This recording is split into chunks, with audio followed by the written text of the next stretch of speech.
Okay, so here we are. All right. Now this is I believe, the second live Our Mind on Music since Leon and I started over a year ago. Okay, we're here in Oshawa on Rossland Road.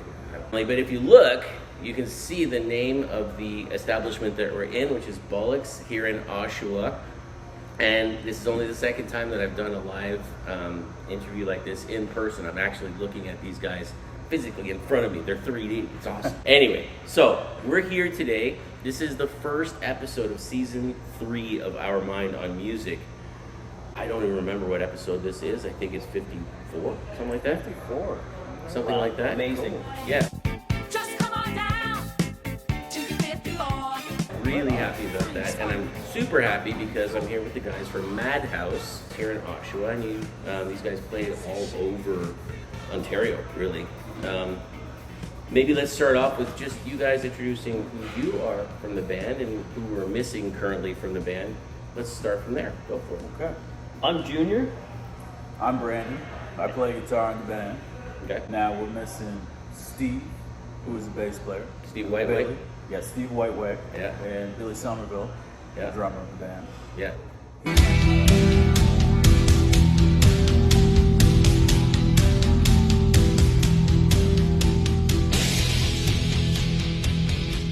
How old were you when you got your first drum set? 14, Westbury white 5-piece. How old were you when you started playing bass? Whoa.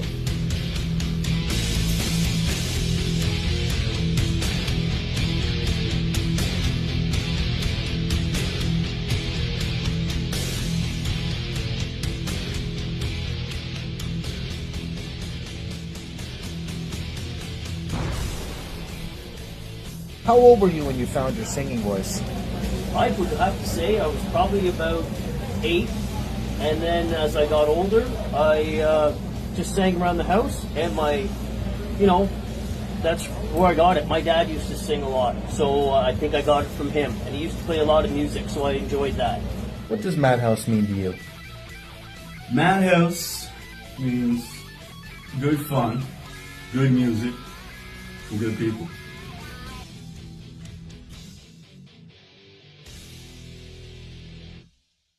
So how did you guys get together? How did this start? I was in a band called Blender, and we had called it quits. And back in the day, it was Steve and Billy and another guitar player named Jay. And they were looking to replace their singer, so they came looking and they found me. So that's how it started. COVID hit. Jay left the band, and we found Brandon. And Brandon is the new guy. Yes. Apparently, Still the new guy. Still Yeah. the new guy. Yeah. But Just like Neil Peart was the new guy in Rush up until Yes. his passing. yeah, and now it's me and Billy, Steve, and Brandon. Yeah. So, and you've been in the band then how long, Brandon? Yeah, since the beginning of COVID. Right. So you guys started out. It was Blender sort of started the ball rolling, but there's backstory because you guys watching won't know this, but Junior and I were in a band back when we were in high school, Out of Bounds, with Dwayne, Clayton, and Chris, and Sean Street, And Clayton Clayton Brown. Brown. Yeah. So actually, I got a little surprise for you. So Junior and I were in a band called Out of Bounds back in the 90s, and it's the Play It Safe tour of 1994. Yes, There you go. that dates us. Well, we were in grade 2, I think. Yes. Yes, we were possibly younger. We were the first Kids Bops. Started drinking at grade 5. 94, I think I was in kindergarten, senior kindergarten. There you go. So were we. Pull-ups. Yeah. So actually, this is really cool for me because I'm talking to a friend who's been friends for, a long time. Yeah, Let's just and say it's that. cool for me, and I'm so happy for what you've been doing with Our Mind on Music. I love it. I try and participate in all the stuff online for it because on Facebook. Yeah, that's fun. It's great. Maybe we should move to that part. So we've talked a little bit about origin story, Yeah. but it's pretty simple. Like a bunch Yeah. of guys in town wanted to play, you were in a band previously with at least one of the members of Out of Bounds as Yeah. well. Dwayne. Well, Dwayne was in Blender for a bit. Yeah. So- Yeah. And so then we have now MADHAUS, and we're playing together. But then what's been amazing to me, because I've known about you singing, like I said, since way back when. But I love what you guys do for all the stuff that, like how you connect with your community, how you connect with the people that listen to your music and come to your shows, you know? And I was thinking about that. In the show that I saw, it was really clear that that was a big part of it. It wasn't, you know, an us and them. It wasn't just you guys standing up there performing. It was connecting with the community. But you guys do that in a lot of ways, actually. Your Facebook, your Instagram, all that kind of stuff, you know? Yeah. So let's talk a little bit about that. Like, how did that come about? So that idea of not just being performers in front of people, but being part of that crowd. Literally, you walk into the crowd. Well, I always went to concerts, and it was always the band was on stage, and you always would, hey man, I'd really like to meet them or see them, and you never got that. Yeah. So when we play, we like have regular jobs. We're just regular people, and we don't want people coming to the show and thinking that's the band and they're the audience. We want them to feel that they're a part of the band. We want them to have a connection about, you know, they care about us. Like if people take their time to come out and see us, their time is valuable. So they deserve 110% of our attention. And by us, you know, walking around and talking to people, maybe giving them a pair of sunglasses, or sometimes we give out other things. It's the point of just making that connection with people. And during the show, we kind of talk about mental health and all that because, you know, since COVID, people are struggling even before that. It's the point of if you can help somebody or make a personal connection with somebody, then they feel a part of that. And we want people to feel a part of MADHAUS and not just, oh, they're a band. Yeah. So our Facebook Messenger is always open if anyone wants to contact us about anything. If they're struggling or they have an issue, they can contact us and I'll jump online and talk to them. Now, I can give them direction on where to go. I'm not a doctor. I can't give them an opinion or help them out of the problem, but I can help them direct them somewhere maybe, or at least listen. Right. So. Yeah, I mean, I think that's very important. When I joined this band, I love that aspect that, you know, Junior really brought to the table. You know, he's very much into crowd interaction, you know, really involving people, like, in the music, in what we're doing. You know, it kind of really propelled me to do that more, being in the band, you know, connecting with people that you're playing music, just making that connection.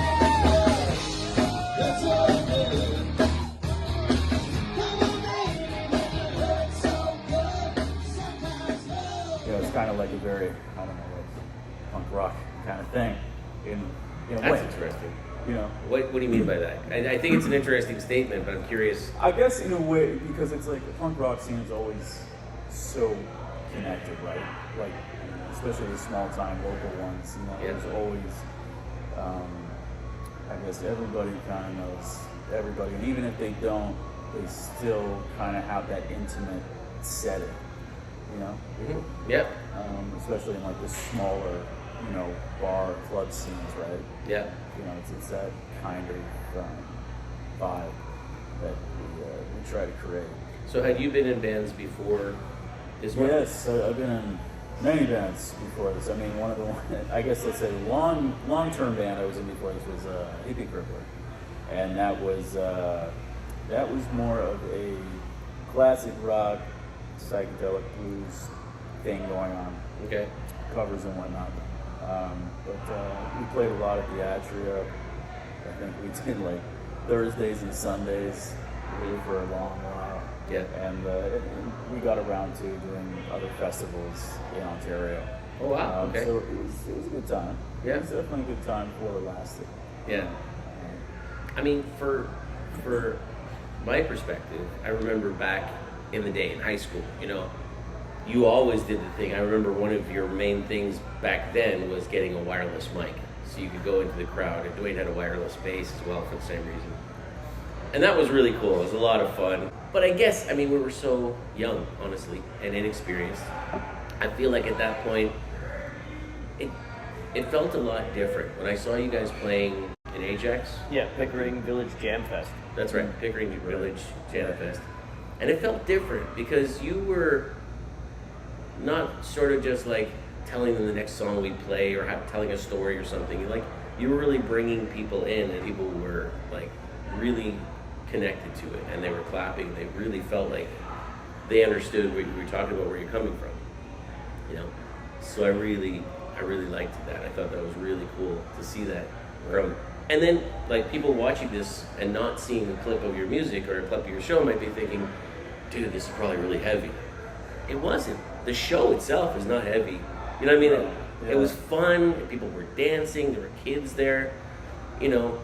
And it just was a really fun time. But it was a really good flow in that sense of, okay, let's have some fun. And then let's talk about, why am I wearing a wedding dress right now? You know? Yes. So why don't you talk a little bit about that? How did the paint and the dress So when I was in Blender, we would play all over Ontario, and at one point in my singing career, I lost all the confidence I had in performing, and I really didn't want to do it anymore. And my guitar player said, well, we have a birthday party that you got to play, and it doesn't matter what you do, you got to get out there and do this. And I'm like, well, I'm not doing it. I'm finished. Yeah. And he goes, well, do what you got to do. Just get out there. So I figured if I put makeup on, people weren't judging me. They were judging the guy in the makeup. So it was easier for me to go on there, because if I bombed, they could blame the guy in the makeup and not me personally. So That's interesting. That's how the makeup came about. So it was a struggle with a little bit of depression, a little bit of, inferiority and fear and anxiety about performing, which I never experienced in my life. But all of a sudden, it came to a head, and that's how it happened. So, like I said, I put the makeup on just so I could separate myself from the audience. And then that's when I thought, okay, now I can include everybody into the audience and bring them a part of the show, because now it's a fun thing for me. So it brought the joy of performing back for me. But yeah, I have fear and anxieties. I still, the band will be getting ready to play, and I'll be in the back, and I'm pacing, because I'm like, I'm ready to go. Let's do this. The adrenaline is like, let's go. I got to get out there. Yeah. Right? So sometimes I still have it, but, I'm controlling it. We talk about, you had mentioned about me talking about stuff at shows. I want people to know that I'm just as vulnerable as they are, and that's the connection that we have with the audience. We want them to feel that, okay, man, I have an anxiety, or I have a fear, and if he can do this, all it should be okay. And I always talk about, if you're struggling, go get some help. I was an alcoholic, and I'm now 9 years sober. Yeah. And basically, I went and got outside help. I talked to a therapist and did a lot of stuff to correct me. I took 1 year and 2 months off of playing because I couldn't figure out how was I going to go into a bar or go into any situation and not drink and perform, because that was it. Party before the show, party after the show. Right. Well, the party was over. Right. I got 3 plates in my face from a fall down a flight of steps. So a lot of things went on that I had to correct. And for that, I feel I'm a better person, a more productive person, and better to my bandmates and better to my audience because I went through that. So it's a thing that I want people to know, that nobody's special and nobody's any different. We all go through stuff. It's just how you get through on the other side, and that there's better things on the other side. So that's a big part of our show that we talk about, right? I thought that was it was interesting that for me, it felt like really personal stuff to say, in a show with, I don't know how many hundreds of people were there, but it was a big crowd, and I just thought, wow, that's really personal stuff to be saying. But when you were talking there and you said that stuff, I could see, I was looking around the crowd, I could feel people connected with that, you know. And the idea as well, like I mentioned the 90s. Back in the 90s, we didn't talk about therapy. Nobody said I'm so many years sober or things like that. Like the world has changed as well, you know. I think the bravery for him being able to share that vulnerability with the people in the crowd is like, it's very inspiring to me, because it's just a whole other connection you can create with people. Yeah. And like he says, it's like when you can open up about those things, it inspires other people to open up or seek the therapy or whatever, talk about it, you know. It's like, I've done therapy too. You know, I feel like it's a very beneficial thing, and everybody wants to be hush-hush like it was in the 90s and decades before that, and now we're just kind of coming to a new era of being able to openly talk about these things. It makes you stronger. It doesn't make you weak.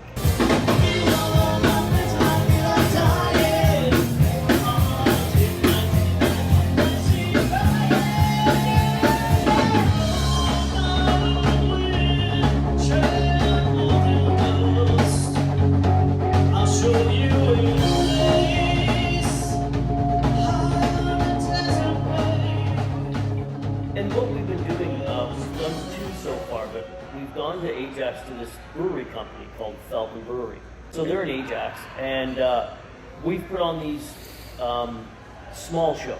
So it's smaller than here, and we go and play 3 sets, and during that we take questions from the audience. We ask people, if you're coming out, think of something you want to ask us, and anything's on the table, right? You want to ask us something, feel free, and we'll try to answer it as honest as possible. And both shows have sold out, and it's been a huge success. We just feel like it's a better connection with a smaller group of people, yet again. So what are some questions that have come out of that you think, I don't know, they really stick out for you, or you weren't expecting it and you thought it was awesome? Some of the questions you've asked us, like the makeup questions and questions like that, or when did you know that you could sing? That's what they asked me. And Brandon, how long have you been playing guitar, and when did you know that you wanted to do this? Well, why do you play a Gibson instead of a Fender? Yeah. Those It's kind an of honest questions. question. There you go. Right? So, but we let them ask anything, right? Yeah. I mean, I wouldn't let them get too personal of questions, but mostly anything's on the table, right? Have you had something like that where you opened it up to people to discussion, you kind of went, I'm not ready to go there? You know what? Not off the floor, no. No. I wouldn't have thought so, because I think people have to stand up and ask that question. Like, possibly if you said, okay, write down your question on a piece of paper and nobody's going to know who asked it, you could get some crazy stuff, possibly. Yes. And that wouldn't be, I think, a connection. For me to write down an anonymous question, it could easily turn into jokes. It could easily turn into something impersonal. They would just... Like, people would maybe, ask me something like, well, why did you quit drinking? Well, I would honestly answer what happened. Yeah. Right? I would have no issue with that, because if it's going to help maybe somebody else, that's cool. Yeah. Right? I'm good with that. Do you get people? You had said in the show, and you just said earlier as well, like you have a messenger line on Facebook for MADHAUS. Yeah. Right. You had said if you are struggling, if you need help, you can. That's one of the ways you can do that. Not that you're going to give them counseling or advice. No. But rather that you can suggest places that they can go to get help, and sometimes you just need somebody to know that they're there to listen. Yeah, and that's a big part of it, right? Just someone to listen to somebody can make the difference. Yeah. And that's important to me, right? To know that our fans, that we care, right? It's not just, hey, thanks for coming out and seeing us, good night, see you later. Yeah. That we do care.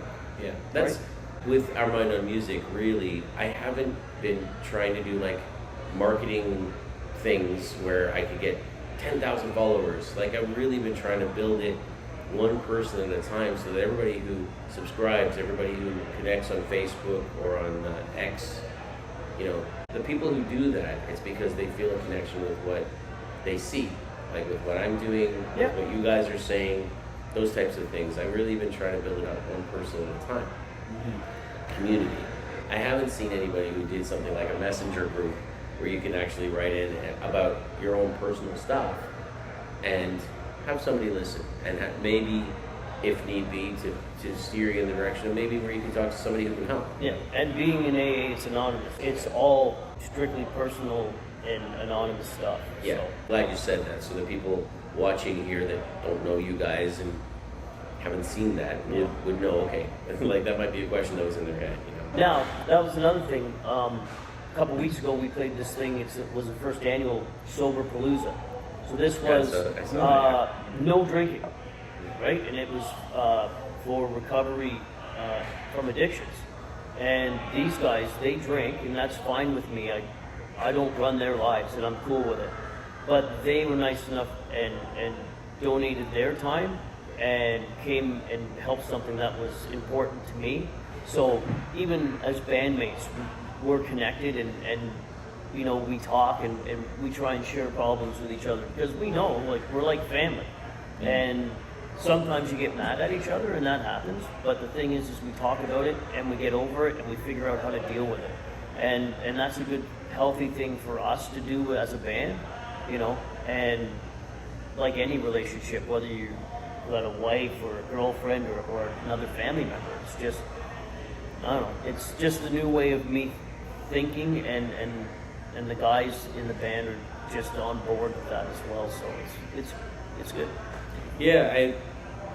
I walked away from that and I was there with my kids, you know, which is cool because normally I wouldn't be able to take my kids to something like if you were playing at a pub or something like that, you know, so I was like, because they know you, they know that you've been doing this.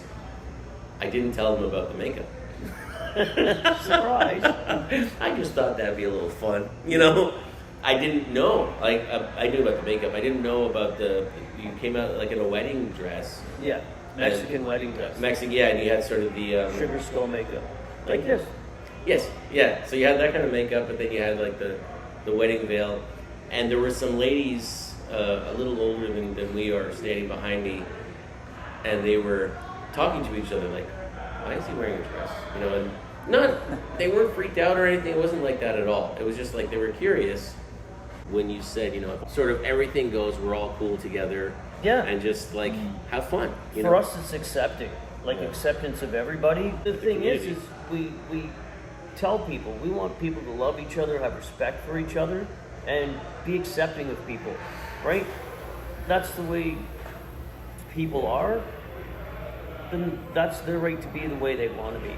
Yeah. You know, and yeah, acceptance to me is a big thing for just in general, right? We don't care if you're transgender or what your color or your race or your religion is. If you're coming to our show, we want you to come and just have a good time. Yeah, just enjoy and it. that's what it's all about. It's about music and enjoyment and just, you know, a feeling of love and acceptance when you're at a show. And that's the way we try and run it. Everybody, yeah, rock your body, yeah, everybody, rock your body right. It's the first party in the Randall.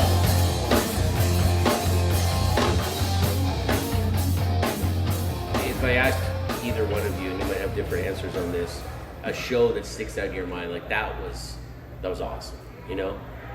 Or even if you want to talk about that was disastrous, you know, like whatever, what's a show that sticks out in your mind as soon as I say that? I think for me, the first thing that comes to mind, in all honesty, was it the year before this Jamfest? There was a guy who was in like these army fatigues. Oh yeah. And you hopped up on his shoulders all through and he's junior singing and he's just riding this guy's shoulders. He's just going through the crowd. I couldn't really step in the first. So that's a moment that stuck in your That's head. just something that I was like, wow, that's actually happening right now. Yeah. Didn't see that coming. No. You know, for me, I think, you know, we played up in Peterborough. It was our first time, and there was a girl in the crowd, and it was during an intermission, and she came up with her mom and her friend, and she's like, "Can I hug you?" And then, without me saying yes, the girl actually just Jumped hugged over me, and and I hugged said, "Well, you're already hugging me. I guess Yeah. it's okay." Joking around, but she said, "I just want to say that I lost my son a year ago, and this is my first night out. And thank you so much for having such a good time and making me forget about losing my son tonight." And people say things to me when we do play, and I take them to heart because I care, and I care about people in general. And to that aspect, when someone says something like that to you, you're just, what do you say? Yeah. It's one of those, such a warm feeling inside that I don't care what they're paying me. I can't put a price on comments that I get.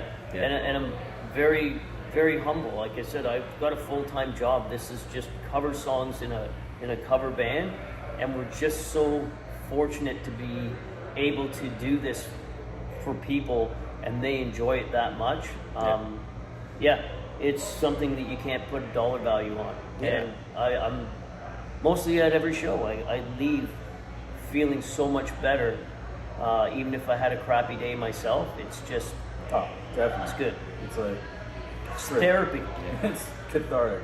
That's, Completely. it's so funny that you said that word right there, because I've talked to a bunch of musicians, songwriters, performers.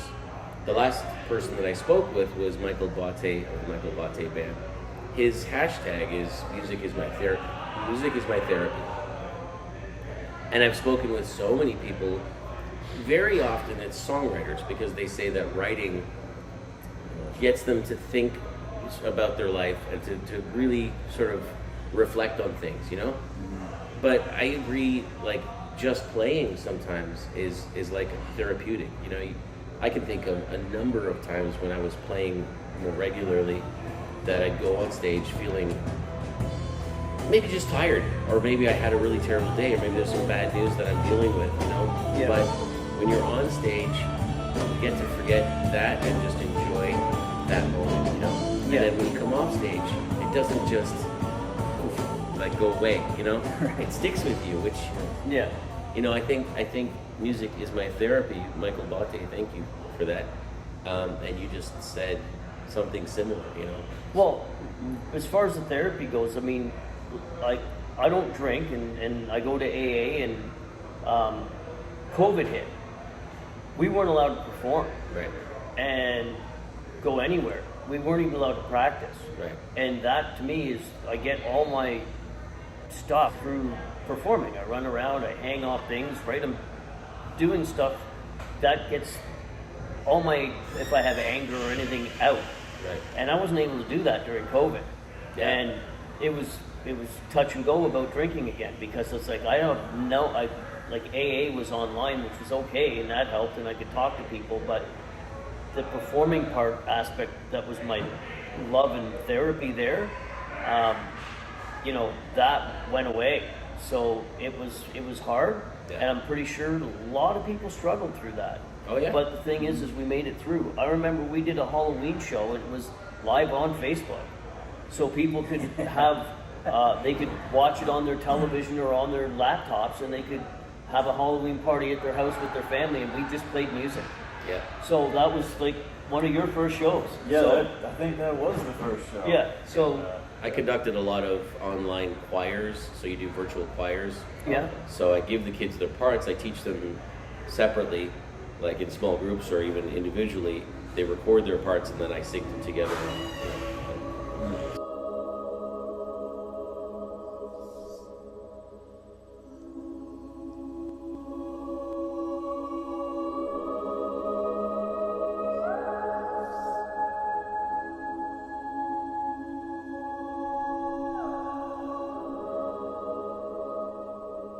So that was an outlet for us, Yeah. But it wasn't the same as being, in my case, in front of the choir, in front of a jazz band, and maybe even jumping in, Yeah. You guys being in front of an audience, right there, actually feeling it, like Yeah. that. So I do understand that, and then I also think what you said at the end there, we got through it. right? I wonder to what extent you think people are connecting more with those moments that we just talked about when you're talking to them and telling them about what this means to you and all those things, acceptance. Do you think people feel that more, connect more with it now than before COVID? Or I don't know. Live music isn't what it was years ago. Like when you and I were playing back in the 90s, it was all rock clubs and it was everywhere. Yeah. Now it's harder to get into places. Some musicians are, trying to play for less money just to get the gigs. And it kind of hurts in a way because, we're musicians. We all know gear costs money. Yeah. A lot of things cost money. Gas has gone up, right? Yeah. And we still try and keep it, reasonable. But yeah, I just find a drop off in music, live music, and turnouts. We're lucky because we have a good fan base. But yeah, sometimes I'll go to a show and look around and there's not very many people there. Yeah. So it's making the way back, hopefully, but it's not like it was in, like I said, in our days where like people would line out outside a club to go see a band, like a cover band or a tribute band. Yeah, I mean, we were playing the Opera House and Rock and Roll Heaven, and did we play the Elmo? I think we played. Yeah. So we were playing like well-known bars, pubs at that time, like the Opera House, North. Nag's Head. Yeah. So, and we played Nag's Head a bunch of times actually. Yeah. Like those are big, well-known bars from that time. Opera House was a very large venue, and we would fill that place, Yeah. And I'm not saying that because I think we were so awesome we filled the room. No, I don't mean that. No. I just mean it was the times. It was like people were waiting for Friday and Saturday to go see a live band that they knew they'd have fun with. So yeah, it definitely has changed in that sense. I'm just wondering how people if you feel the way people connect with the show has changed. Well, you'd think that they would That's a good want question. to, because we weren't allowed to have live music or pretty much anything. Like Exactly. you couldn't even go to a movie or whatever. Right. So, and I think there's still some people out there that are gun shy still. Yeah. Yeah. But I feel you'll like see it's them wearing masks and to each their own. Like it's a slow opening. Like every year I find it gets better since COVID is kind of relaxed and everything is semi-new normal or whatever you want to call it. But I feel like every year I'm seeing better crowds.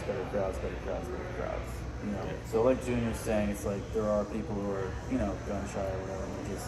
And it's like a slow return to what it was in a way. Yeah, that's a really good point, because I remember reading when they had started lighting up on the lockdown things and all that kind of stuff, and they were saying, okay, this is going to be the second coming of the Roaring 20s. People come out of their houses for COVID, they're hitting the bars and the restaurants, and they're going to be flying to Florida and who knows. It didn't work like that. No, it didn't, because I think some people were like, I've been spending a lot of time at home. I feel a little bit weird or uncomfortable being in a big crowd now. Yeah. So It sent a lot of anxiety to people, right? That's why I talk about, if you're struggling, get help.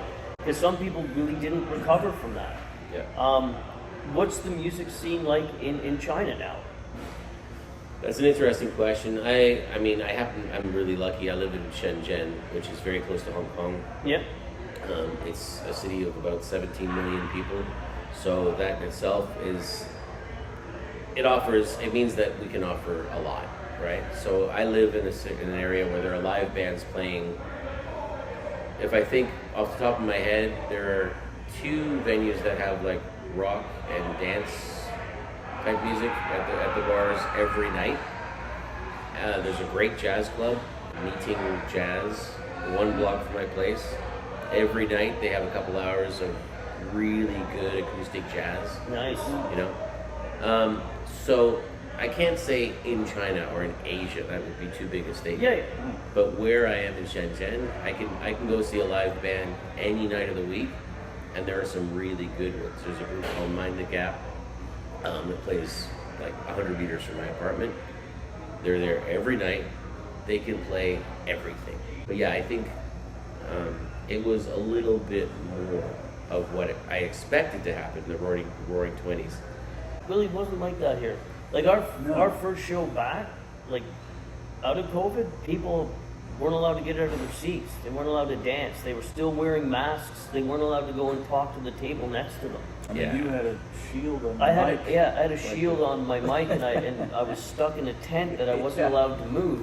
But luckily, the bar that we played drums and flats knocked out a window in the patio, so I could go out on the sidewalk, and I could run around on the sidewalk. And it was funny because we did knock 3 times. Yeah. And people actually came out on the sidewalk, and everyone was dancing on the sidewalk because they couldn't dance inside. So, you know, that was what it was when we first started back after COVID. Yeah, I guess that's a good point, because it wasn't like we could just go immediately back to normal. Yeah. Everybody out. It was kind of like bar owners and stuff were worried about the health department coming around. People should be dancing. People should be sitting. You couldn't even sing. You know, Yeah. every table 6 feet apart. Blah, blah, blah. You know, all the rules that were there. So. City boy, born and raised in South Detroit. He took the midnight train going anywhere.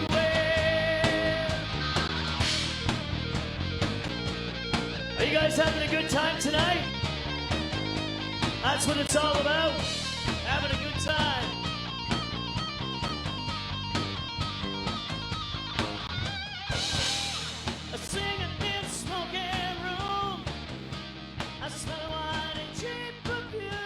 Question for you. Yep. How do you think we would do in China? That's so interesting because I was actually thinking that. I talked to a friend of mine not so long ago about, he's a Filipino guy and he's been playing in China for years and years. And he was saying like that was one of the best moves for him ever, was moving. He actually moved from Philippines and lives in China now. Oh, wow. And he plays every single night. How would you do? I remember there was years ago when I was playing in a group called Bill Killers in Qingdao, China.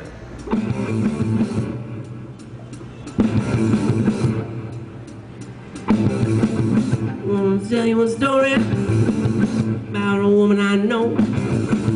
When it comes to loving, steals the show. Ain't exactly pretty, ain't exactly small. 46, 39, 54, you could say she got it all. This punk group from Germany had come over and they were doing like basically a whole China tour. I saw them play a number of times. They were really good. And the crowds loved it. It was just different. It was nothing like they'd ever heard or seen before. And they did really well. That was like 20 years ago. So, but I really do think it's like everywhere else. Like China, Japan, Korea, whatever it is, they're all people, right? Yeah. So they would just connect in the way they connect with it. Everybody, yeah, rock your body, yeah. Everybody, rock your body right. Well, Madhouse is back. I think there's a big audience out there who you could find your audience. Would they figure this as connection to anime or some sort of cartoon? I think there's a potential for that, but then seeing a picture of you like that, seeing your logo, for example, is different than seeing you live, hearing you talk. Yeah. You know?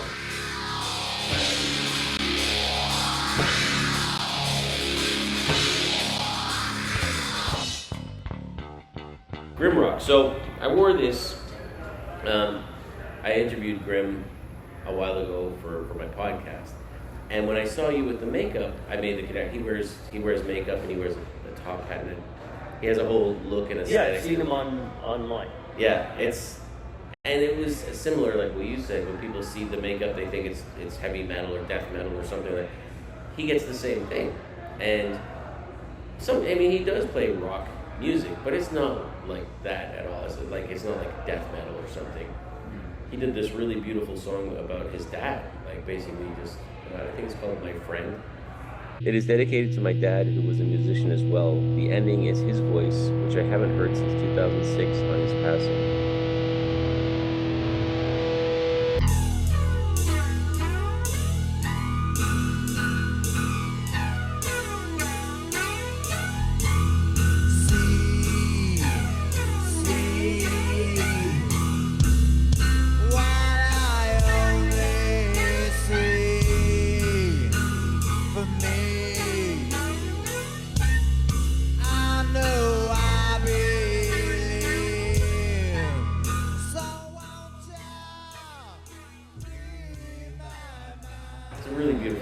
Does, and in makeup, you know, so the look, I think it does, it sort of sparks curiosity, but it doesn't steer what you play, and it definitely doesn't define it, you know.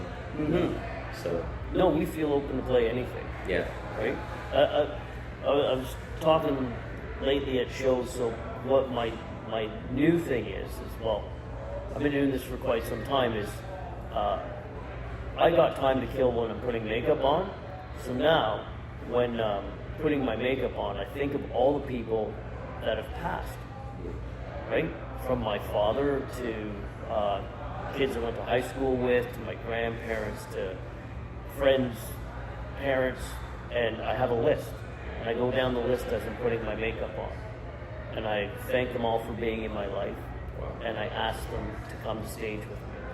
Let's go and have some fun. Come on out, right? Wow. Yeah. So to me, it's comforting to know that people that were in my life are now wherever they may be, and I can connect to them as well. Wow. Right? That's interesting. Yeah. And bring that spiritual part into my show, right? That's interesting. So, I mean, besides the fact that just makes you feel good, and it helps you connect with people that you can't see anymore, but they're still with you, you know? See, the thing is with us though, is like, people see our logo and they see me with all this makeup and they automatically assume death metal band.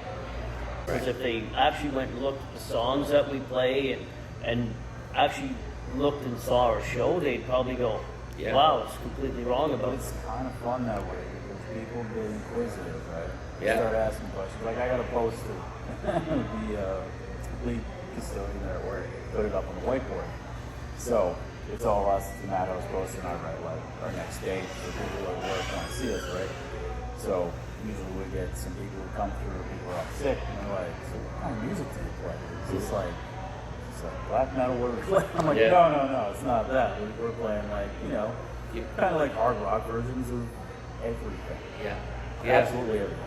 Yeah. You know? I mean, that was one of the things that I love, because I'm one of those people, like, some people just put on their playlist. Oh, I just put on my party playlist. I'm like, I can't put on my playlist, because it'll suddenly be like Sinead O'Connor, followed by Pavarotti, by John Coltrane, by, like, Anthrax. So, but that's the thing with us, we like to play different things like country, funk, disco, 80s music, metal. We'll play a bit of everything so people don't feel, oh, they didn't play any of that. They didn't play any of that. Right? Yeah, we did Pat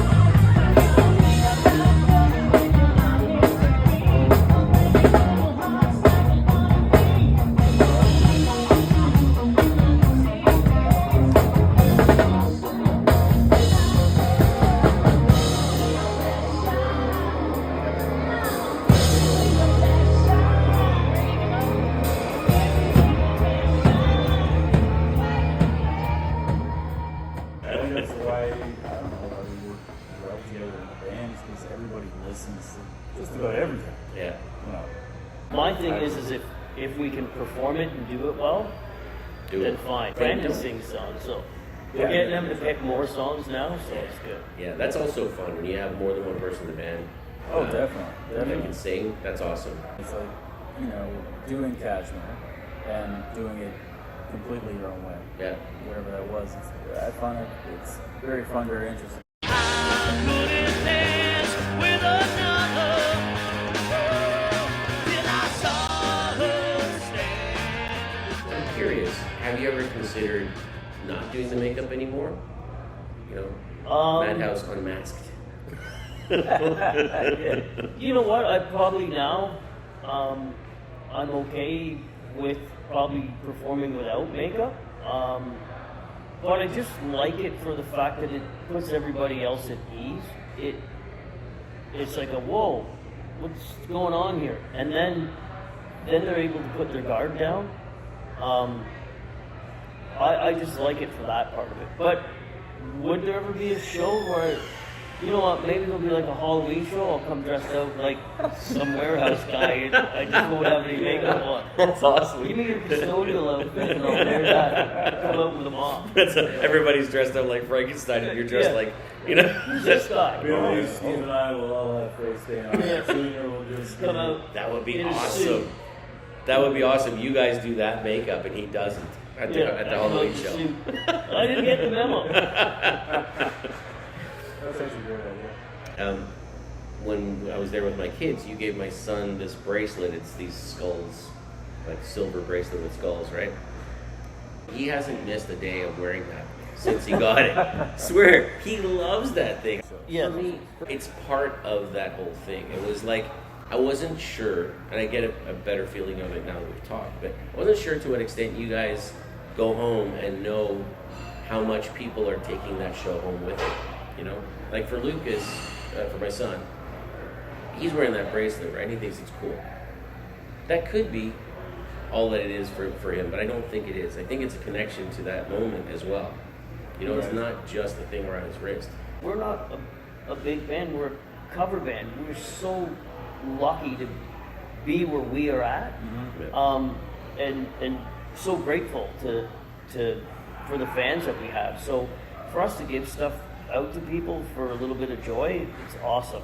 It's like coming to going to Christmas or something every time we come to a Madhouse show. There was a point where I think you guys had taken a break and you were going back on stage, and there was like an MC guy that was announcing. DJ Gump. Are you ready for them? Please welcome the most insane show known to man, and it's right here in the courtyard. Please welcome Madhouse. Are you ready? DJ Gump's awesome. DJ Gump. Okay, all right. So he went up and he had asked something like, how many people have seen this band before? And I think, other than maybe me and my kids, a large percentage of the group had seen you guys before. And a large group of people had seen you guys a large number of times. Like, people are returning to your shows, you know?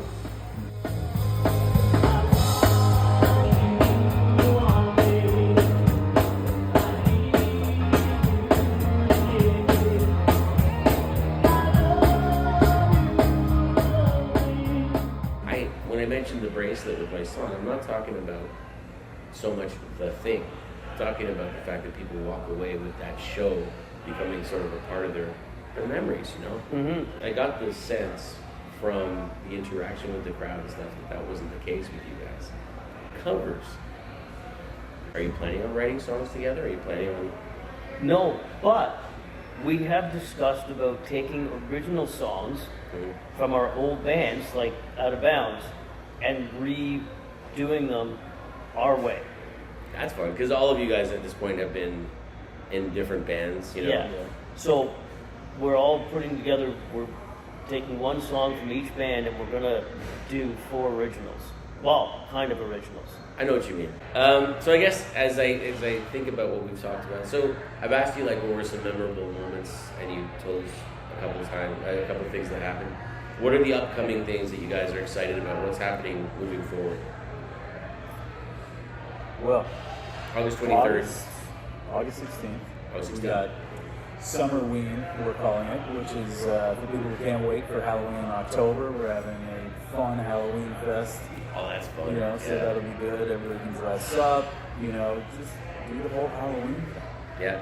In the summertime, because you pay so much for a costume to use it for one night, so it's like, come on, use it out again. Unless you're cheapo like me, I've been. Let me think. What was it? The fireman a couple times. I was Shrek a couple times. You know, I wait a couple years, but I use the same one. You don't have to come to our show dressed up, but we encourage it, right? Yeah. we want people to have a good time. And then after that, we're doing August 23rd with a band called The Bomb. They're like a retro 80s that's band. what I was thinking of. And it's Cars on King. So we're doing the after party at the Bond Event Center. And then $5 or portions of the door go to the Automotive Museum. So it's like a give back to them. So, and you guys have done, it seems, quite a lot of that type of stuff where Rock for The Cure. Rock for the Cure. Yeah, that was the Spoons headlined that. So, and there was a lot of local bands that played, and yeah, we donated our time because it was to give back to kids that have cancer to go to camp. So, we do charitable gigs. We did Soberpalooza. We do believe in giving back and donating our time to certain causes.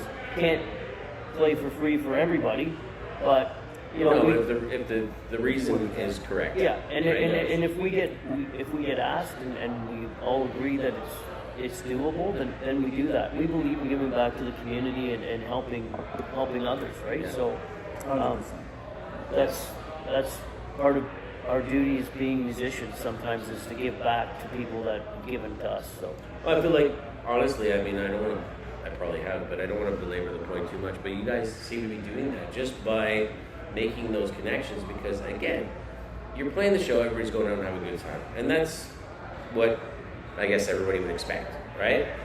But the part about like helping people to make those connections, feel comfortable being in crowds again, or feel comfortable just being themselves, you know, knowing that, man, when those guys play, I can go and excuse me, whatever it is about me that I think people might object to, I know these guys will accept me for who I am, you know. So I really think that's a big part of it in itself, you know. So I think that's really cool. All right.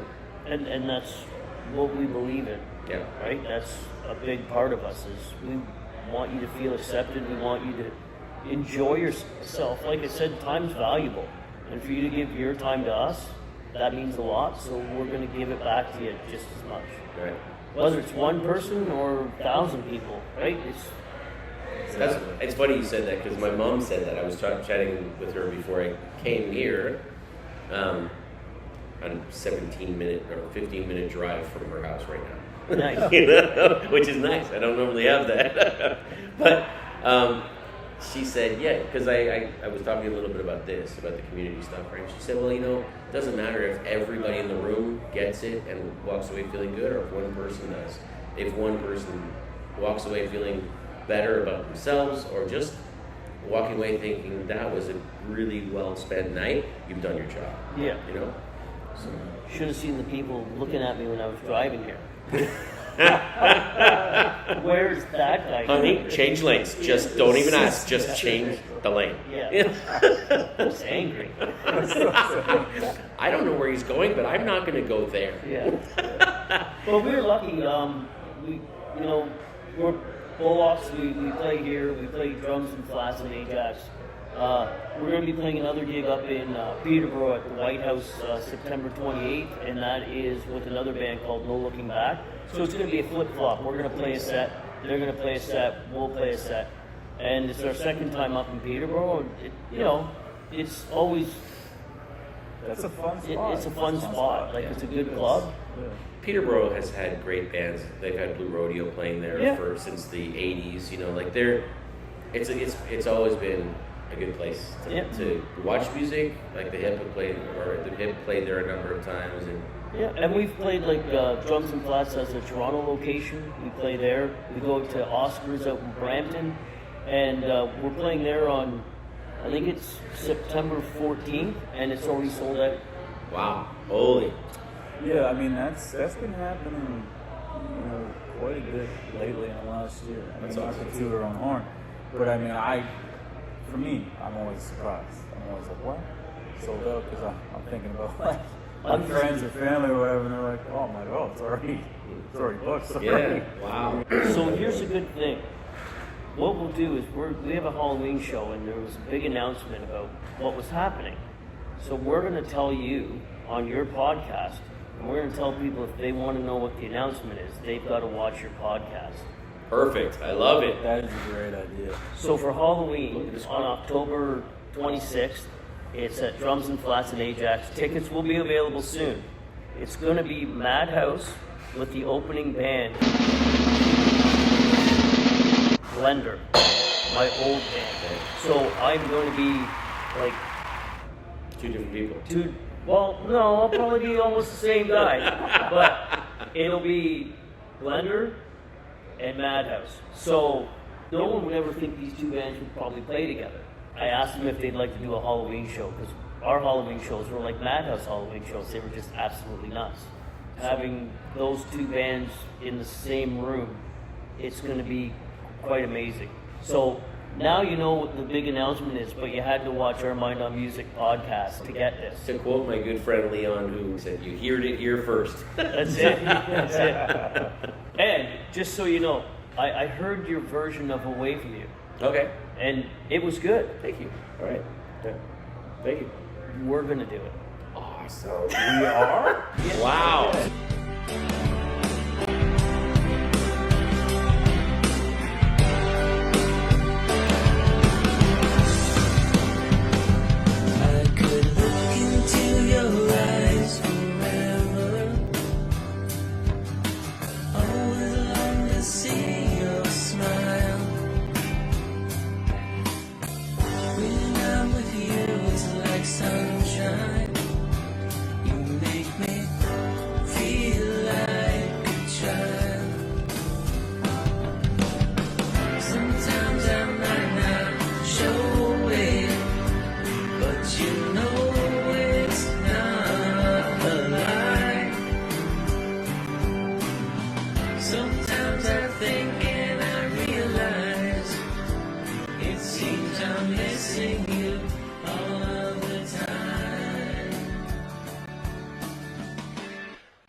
So that's the song that I've picked. So I want you to critique the rock version.